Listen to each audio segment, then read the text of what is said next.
Hi everyone, this is me Shweta with Ginny from Guinea's Planet, and we have Poulomi. Hi Poulomi. Hi, everyone.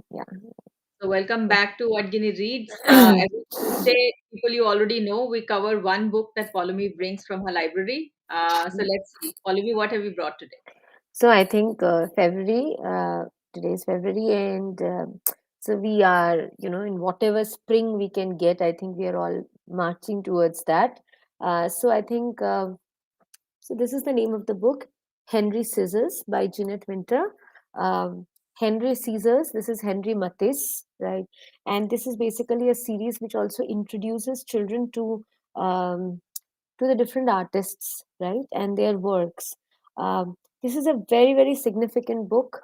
Of course, beautiful illustrations by Jeanette Winter herself. So we all know Matisse as the painter, but do we know Matisse as also someone who reinvented creativity uh, at a very latter age of his life through cutting, through paper cutting? uh, and the story is about that, right? So, as it writes that when Matisse was an old man, he fell ill, so ill he couldn't paint, so ill he couldn't sit up, so ill he could only lie in bed and sleep. His paintings floated in his dream. Till, of course, one day he found a pair of scissors, right? And he started experimenting. A pair of scissors is wonderful instrument, right?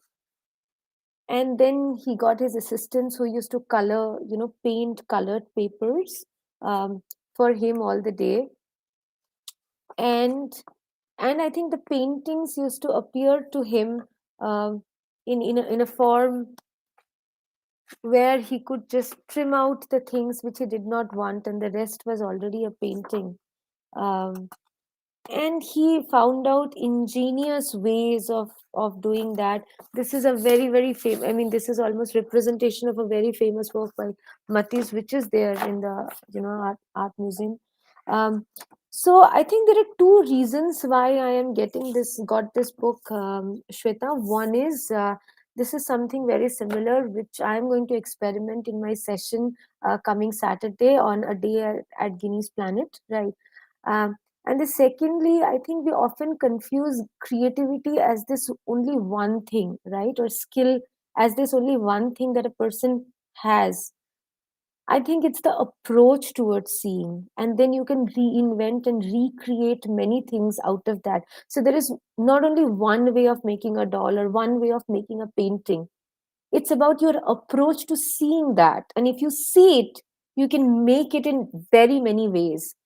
And it was not easy for a man, almost paralyzed, lying on his bed and still being relevant and still having the urge to create and trying to find out whatever it is, right? And to also rid himself, because he was, I mean, everybody is expecting a masterpiece out of him, whereas all he's interested in is still being able to do and create and have the fun and the enjoyment part of it. Um, and I think it's a very, very beautiful story to read out to very young children. Often, and I think it's not to blame them. It's our, as adults, as often, those people, we often get frustrated when we are not seeing that end result and an outcome. We often take away the joy of experimenting, of track of risk taking in them, right? That it needs to do that. uh, I think this book reinstates that, one of the greatest also suffered from, a stage of frustration, but he could reinvent and come back because the joy of experimenting was still intact with every other thing. So there is no any final output. And uh, and and it's very important, especially to work with young children on creative journeys, to reinstate the fact that there is not one end result.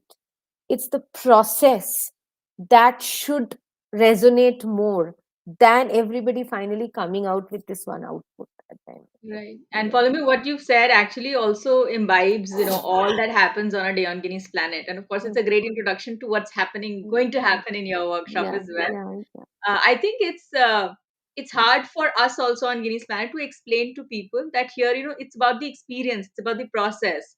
And, we're not going to like categorize your creativity and what you do in There these is no ways. end, right? Come and Yeah. make this, which Yeah. will look like this is definitely not what we believe in, right? We are trying to say Yeah. you bring, and we Yeah. will ideate it together, and maybe you will take some part of it and make it your own. In fact, Right. yeah. Great. So thank you, Palumi. But is there any particular part which is favorite for your daughter? Oh, of course, because my daughter loves Caesars. I think that I have mentioned every point in Like time, many right? children. Yeah, yeah. So I think the moment these things keeps on saying, and that is what is very unique, uh, Shweta. The way the book writes, it's not a DIY, right? You know that you follow this step. It's just leaving the story. As a child, sometimes you will stay with it, and then one fine day you will just cut something out of paper, but you will still have the confidence that it must be something, because I had read someone else also tried and experimented with that, and I think that is what makes this book so special to us in Mm, a way, right? Because I will not, at the age of 5 or 4 or 6, I will not have the depth to cut it in and, in a particular shape. But I have that in my mind. I'm still trying. So you may look at it as a very rugged something, but to me, mm, it may be a flower at the end of the day. And as long as I'm owning it up, because either it has come through an adult, or I have read this story where somebody else is also doing that, is also something which is very what to say, which instills confidence in trying out. mm. Yeah. Great. Thank you, Paulomi, for bringing this book. It's really nice as we hear about it, and I hope people grab it and actually, immerse themselves in this idea that And you i can think do uh, it. i think those of you who are listening, this is something very similar, though of course it will have its own twists and tweak. We are going to try out on a day at Guinness Planet on next Saturday on my session. So experience it, try and understand what we are trying to do, because as we always say, I think it's better to travel well than to arrive, and I think Mm. that's what we always try to do in our workshops. Yeah. Right. So Right, everyone, if you've not booked your spot, it's just 4 days away if you want to join Paulomi's workshop and of course other 15 events. Please go to guinnessplanet.com and book your tickets now or sponsor spots for our partner NGOs. Thank you, Paulomi, and we all look forward to meeting you. thank you so much. Take care. Bye.